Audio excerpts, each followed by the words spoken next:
పూరా లోకల్. జనసేనాని పవన్ కళ్యాణ్, మంత్రి లోకేష్ల మధ్య పరోక్షంగా వార్ నడుస్తూనే ఉన్నట్టు కనిపిస్తోంది. మొన్నటిదాకా పొలిటికల్ వార్ అయితే ఇప్పుడు ఆధ్యాత్మిక పోటీ నెలకొన్నట్టు కనిపిస్తోంది.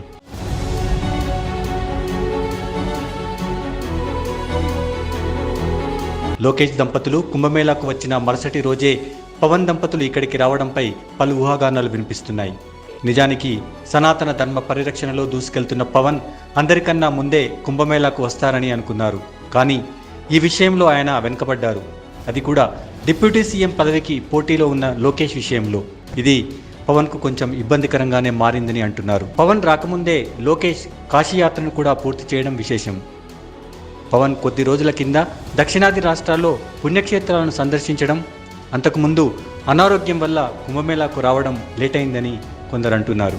కానీ అందరి చూపు కుంభమేళాపై ఉన్న సమయంలో ఆయన దక్షిణాదికి వెళ్లడం సరైన నిర్ణయం కాదని అంటున్నారు. ముందుగానే కుంభమేళాకు వెళ్తే బాగుండేదని భావిస్తున్నారు. ఈ విషయంలో లోకేష్కు ఎక్కువ మైలేజీ వచ్చిందని చెబుతున్నారు. హిందూ సంస్కృతి సాంప్రదాయాల విషయంలో లోకేష్ బాహాటంగా పెద్దగా స్పందించకపోయినా కుంభమేళాకు రావడం ఆయనకు ప్లస్గా మారిందని అంటున్నారు.